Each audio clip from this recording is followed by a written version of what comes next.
Assalamualaikum warahmatullahi wabarakatuh. Good morning, students. How are you today? I'm fine too, thank you. So, before we start our class, let's pray together.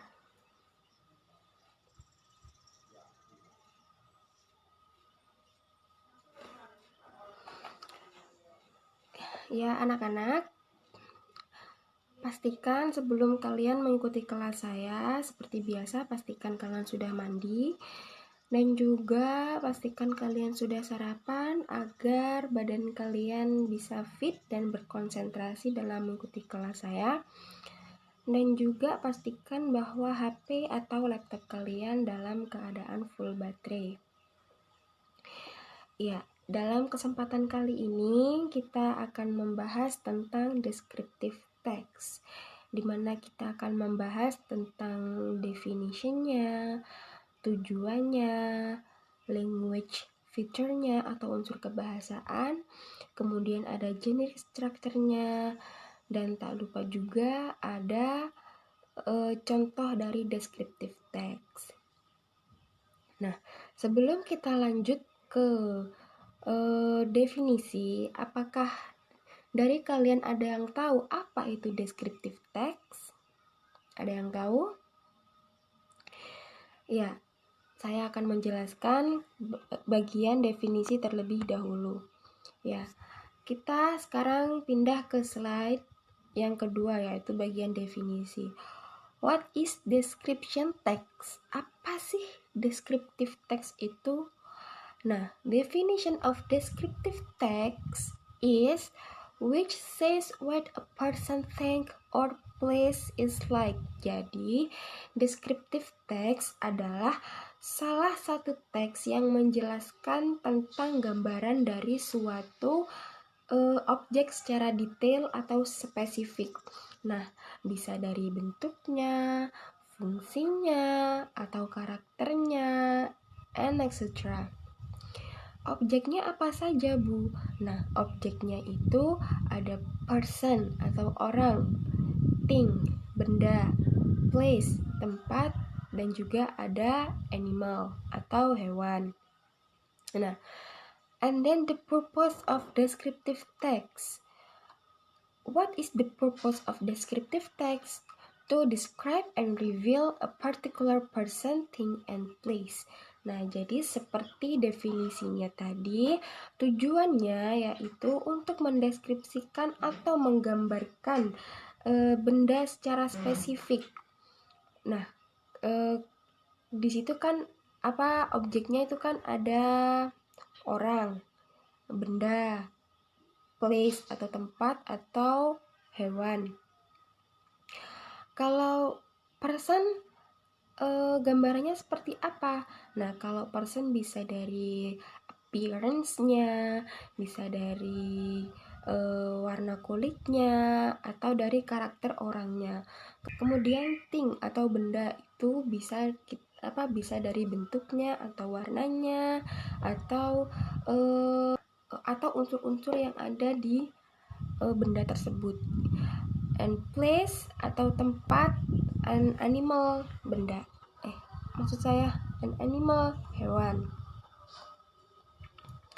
Generic structure atau struktur bahasanya, struktur kalimat atau struktur dari descriptive text itu sendiri. Yang pertama ada identification dan juga yang kedua ada description. Nah, kita bahas yang identification dahulu. Nah, pada bagian identification contains an introduction to what will be explained or described. Jadi, pada bagian identifikasi ini berisi tentang pengenalan atau penjelasan secara umum apa yang akan dijelaskan atau yang akan digambarkan tentang suatu objek.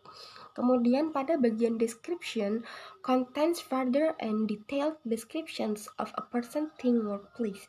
Jadi pada description ini merupakan bagian inti yang mana menjelaskan tentang penggambaran atau penjelasan secara mendetail tentang person, thing, or place, or animal. And then The next slide, there is note. Identification is the early part of the descriptive text. Identification is on the beginning of the story or the beginning of the text. This section contains an introduction to the related topic. Jadi, pada descriptive text, bagian identifikasi ini ada pada awal cerita atau ada pada awal paragraf di descriptive text. Jadi, pada bagian identifikasi yang telah saya jelaskan tadi adalah bagian awal yang menjelaskan tentang pengenalan suatu objek untuk dijelaskan lebih lanjut pada bagian description. Nah, after identification, there is a description which will contain further information related to the object or place to be described. Nah, pada bagian description ini, seperti yang saya bilang, berisi informasi yang lebih mendetail, berisi informasi yang lebih mendalam tentang objek yang akan digambarkan atau yang akan dijelaskan secara spesifik. Paham ya sampai sini? Nah, lanjut pada language feature atau fitur kebahasaan. Nah, yang pertama, tulis subjek atau suatu benda, tokoh atau tempat secara jelas dan spesifik. Jadi, pada language feature-nya, yang pertama itu tentang specific object atau specific participan, yaitu objek tertentu yang punya sifat unik, jadi sifatnya itu tidak umum. Jadi objek yang akan dijelaskan ini mempunyai sifat-sifat yang akan dijelaskan, seperti contohnya ini saya mempunyai pulpen. Nah, pulpen ini mempunyai tutup pada ujungnya. Kemudian pulpen ini berbentuk panjang kira-kira 10 cm. Nah, pada ujung bagian pulpennya memiliki warna merah. Nah, seperti itu. Jadi, pulpen ini memiliki bagian-bagian unik yang bisa dijelaskan secara spesifik. Then there is kata sifat atau adjektiva. Nah, untuk menggambarkan dan memberikan informasi tertentu tentang description text, di dalam teks deskripsi itu sendiri terdapat banyak sekali kata sifat. Contohnya, beautiful place. Beautiful adalah kata sifat atau adjektif, and place merupakan kata benda, di mana adjektif di sini berfungsi untuk menjelaskan bendanya. Beautiful place, tempat yang indah, berarti adjektif di sini menjelaskan place-nya itu atau tempatnya itu indah, seperti itu. And simple present tense. Ya, seperti yang kita ketahui pada language feature-nya, bahwa description text atau descriptive text itu memiliki simple present tense, di mana simple present tense di sini untuk menggambarkan fakta atau kebenaran yang ada pada descriptive text. Kemudian menggunakan kata kerja untuk memaparkan suatu kejadian atau aksi. Nah, pada descriptive text juga menggunakan action verb atau verb yang memaparkan suatu kejadian atau aksi, di mana action verb ini bisa dilihat atau tidak abstrak seperti berlari. Maksudnya itu bisa terlihat, tidak abstrak. Nah, kemudian kita berpindah kepada selanjutnya. The object of person, thing, or place that you are going to describe must be clear and specific. Use a variety of adjectives to describe the subject being described.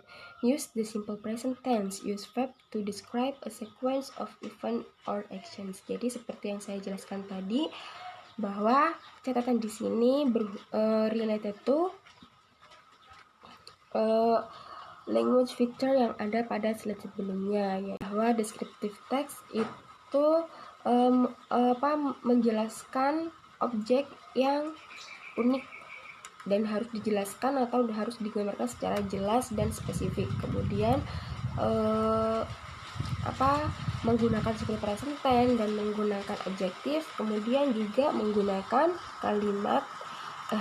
menggunakan verb action atau action verb.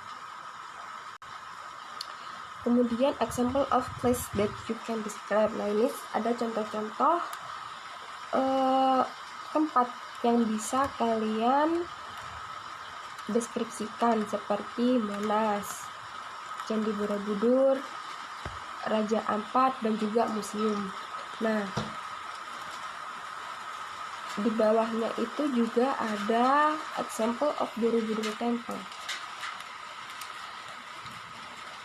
Borobudur, situated in Magelang, Central Java, Indonesia, is a well-known 19th century Mahayana Buddhist temple. The landmark consists of 6 sacred, 9 sacred stage, and 3 hangouts built by a focal vault. The sanctuary is enhanced with 2,672 elevations, boards, and 504 Buddha statues.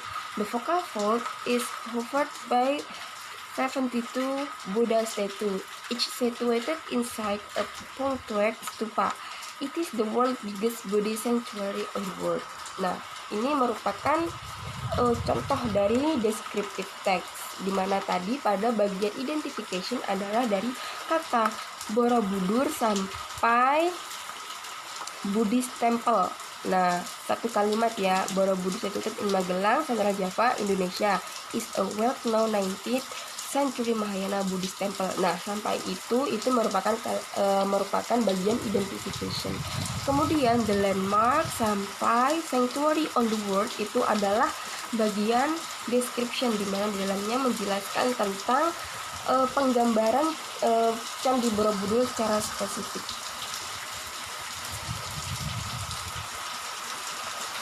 Nah, kita beralih kepada contoh selanjutnya. Ada Kembang Island.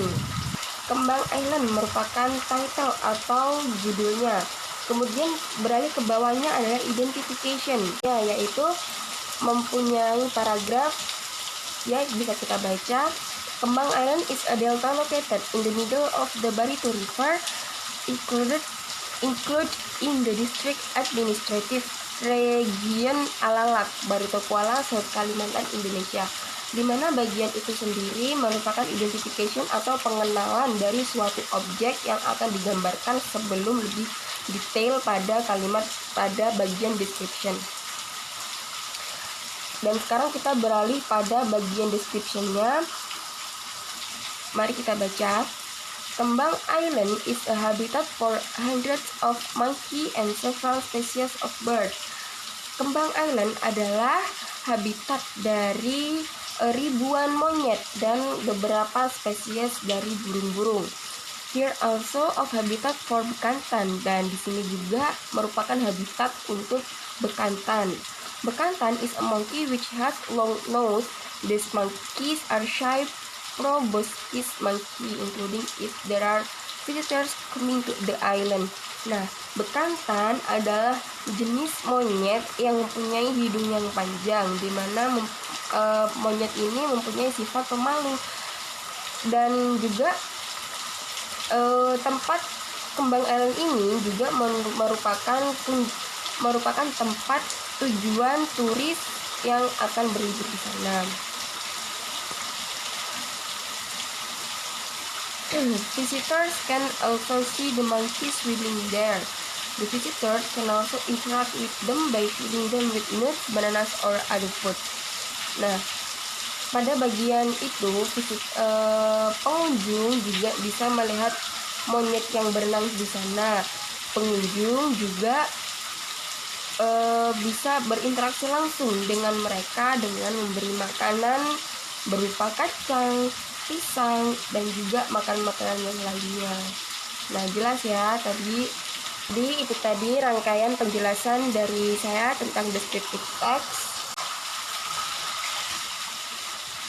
Any question so far? If there is no question, so I will close the video. And if you have question, you can send question of WhatsApp group. And if you don't need to send to there, you can pay atau bisa chat person pada saya untuk menanyakan tentang materi-materi tentang deskripsi teks yang Anda tidak paham. Cukup sekian video kali ini. Apabila saya punya kesalahan dalam berkata, saya mohon maaf sebesar-besarnya. Wabillahi taufiq wal hidayah. Wassalamualaikum warahmatullahi wabarakatuh.